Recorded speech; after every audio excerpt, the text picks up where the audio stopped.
I just feel compelled to warn everybody before we get started that this is not a pretty topic.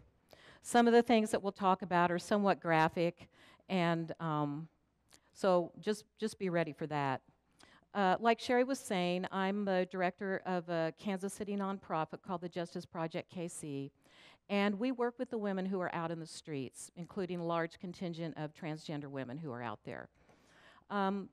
We do a lot of street outreach. We're a grassroots organization. We go to where these people are. We go under the bridge, we go in the jail, we go to the treatment centers. We provide system navigation and advocacy, court advocacy, victim advocacy, whatever they need to try to help raise themselves up to get out of the streets.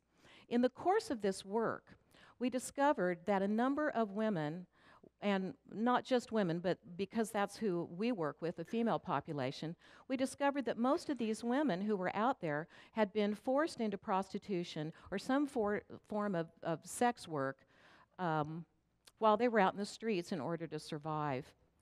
We have survivors who have been in that situation who work with us. We have a peer mentor who has also survived those things. And I am also a survivor of a number of similar crimes against women. So we felt compelled to really find out what was going on with these folks. How could we help them, and what their situation was. We learned that they were actually being enslaved. They were slaves. Now, not in the traditional way that you would think of, because in 1865, our United States Constitution added the 13th Amendment, and the 13th Amendment said that slavery and involuntary servitude, unless you are a convicted criminal, and then you can still be enslaved by the system, but unless you were a convicted criminal, that slavery and any kind of involuntary servitude would be abolished in the United States. And that was in 1865. So let's fast forward to now, to the 21st century, here in our Kansas City metro area. We sit right in the middle of the country. We have highways that crisscross us, running to the border of Canada, the border of Mexico.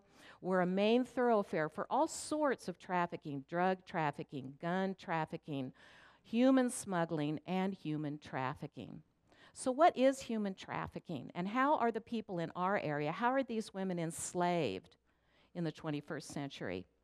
Well, human trafficking doesn't necessarily involve the movement of people from one point to another. Trafficking in this instance means the buying and selling of individuals as commodities. People become commodities in human trafficking. The difference between human smuggling and human trafficking is the issue of consent. Now, when you are someone who is coming from another country and you want to come to the United States, and you find someone who can bring you across a border and get you into the country, that's smuggling. They're going to sneak you past the authorities and get you into the country because you want to do that. And once you're over here, they're gone. They're done with you. You're on your own. That's human smuggling. The difference between human smuggling and trafficking is that while you may originally go along with the idea of going with a trafficker to another area or another country, once you are there, they don't cut loose of you. The trafficker maintains control, and the way they do this is through force, fraud, or coercion. A lot of people are tricked or lured into human trafficking, and then they end up being sexually exploited through prostitution or pornography. They end up in what is called debt bondage, to where their traffickers have promised them a certain type of work, which would be labor trafficking. And then when they get here, they find out, oh my God, you know, we don't get paid anything. They've got all of our documents. We can't move around freely. We're all housed, maybe 15, 20 people to a room, or worse yet, in a warehouse. We aren't receiving our wages. This is the difference between smuggling and trafficking. Sex trafficking is mostly what we see in our area, and 80% of the victims are women and female children. The age of entry into prostitution in this area is about 11. I've seen victims as young as 9. And these people are controlled by criminals we call traffickers. And traffickers are very brutal. They control their victims through force, through coercion. They beat them, they burn them, they brand them, they force them into sex acts with many, many people. They make gobs and gobs of money. And these guys are figuring out that it's a lot cheaper to sell a human being and a lot faster to sell a human being and much more lucrative to sell a human being than it is to sell guns, it is to sell dope, because you don't have to keep getting another object to sell. You've got to go out and find more drugs. You've got to go out and find more guns. But you don't have to, and you can always go out and find more people, and believe me, they are out there trolling for people. But it's easy to sell the same person over and over and over and over again. And it's not unheard of for a woman or a child to have to perform 15 or 20 sex acts in a day, whether it's out on the street, whether it's on the internet, whether it's in hotels, through places like Backpage or Craigslist. All this is going on. So women are lured into this. They're forced into sex trafficking. They can't get away from their abusers. And once we realize this, we realize that the face of human trafficking is not just in Asia, it's not just in Africa, it's not just in Latin America or Mexico, it's right here in the Kansas City metro area. And the women that are being used in prostitution in this area, and we don't call them prostitutes, we call them prostituted or being used in prostitution. Prostitution should really be considered a noun. It should not be considered something that you apply to an individual. Prostitution is an industry, it's a billion-dollar industry in the sex trafficking world. And once you're trapped up in it, it's practically impossible to get loose, unless you're arrested or you manage to escape somehow. This year, I've had 3 women on my caseload murdered by their pimps. Last year, I had 6. This is in Kansas City. The danger isn't always from their traffickers. Sometimes it's from the demand side, the consumers, the guys who are buying services from them. And they're willing to pay whatever it takes. The new American trafficker, a lot of what we're seeing on the streets in our area, are the dope dealers. They get women addicted to crack, addicted to heroin, addicted to methamphetamine, or some other kind of addictive substance, PCP, Oxycontin, whatever it might be.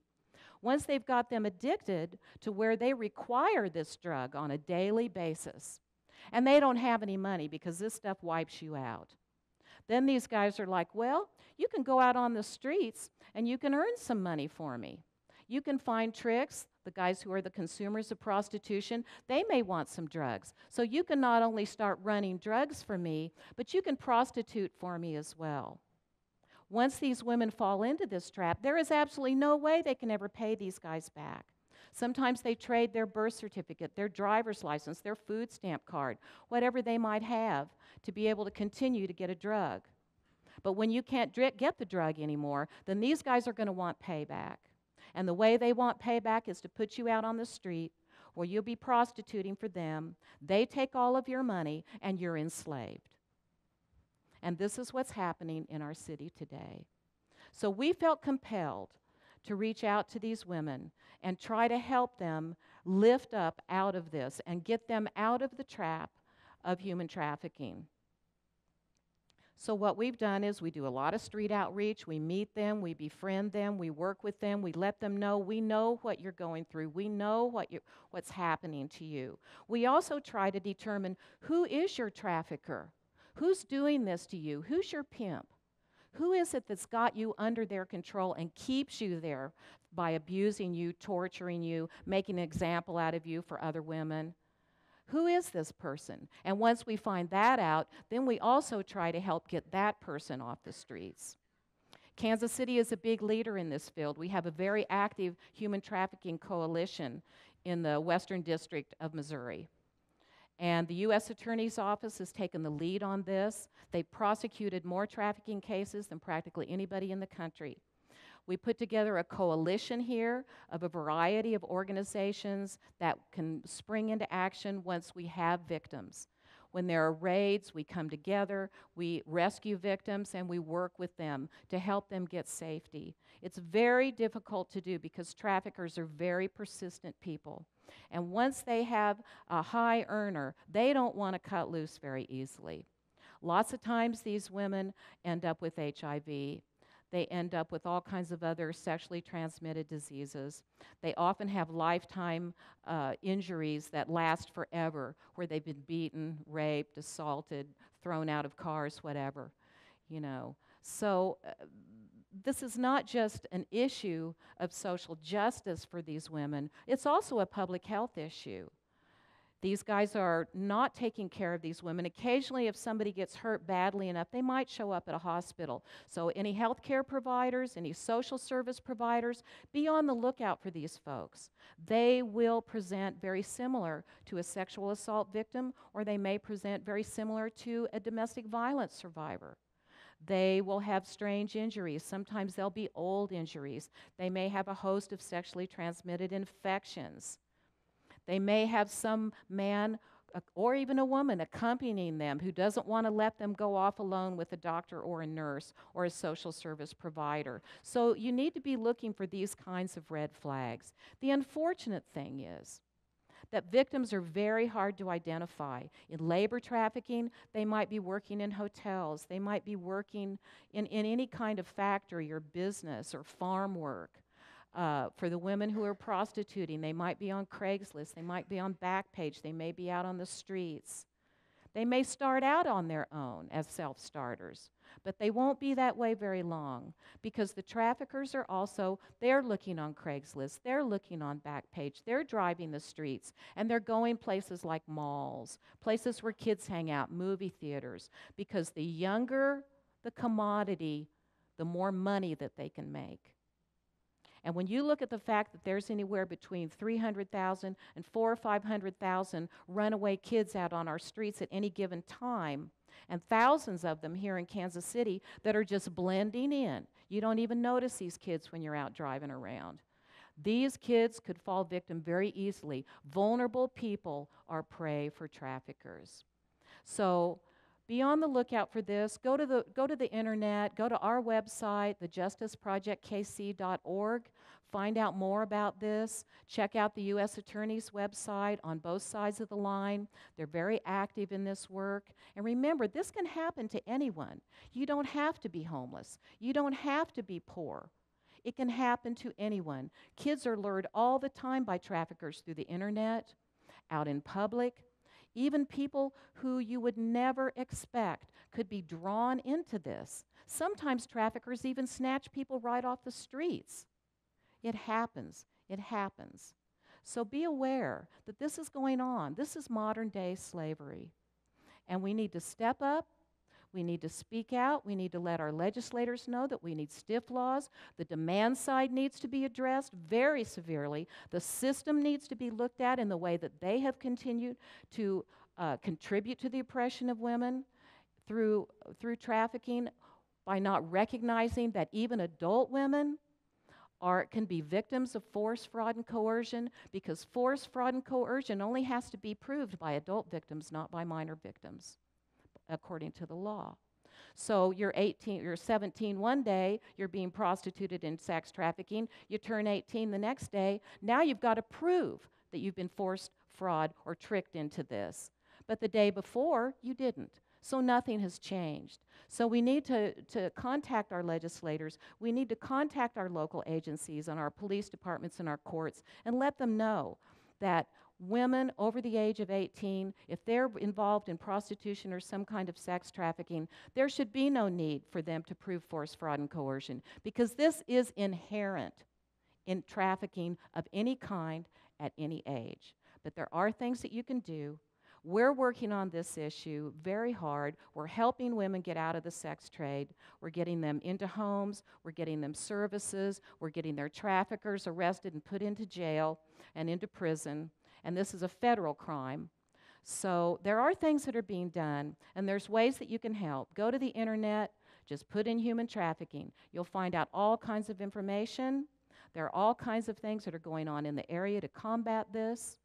And there are things that you can learn about that will help you identify possible victims, or what to do if you suspect trafficking, ways that you could report it, and ways that you can raise your children to understand that buying people is slavery.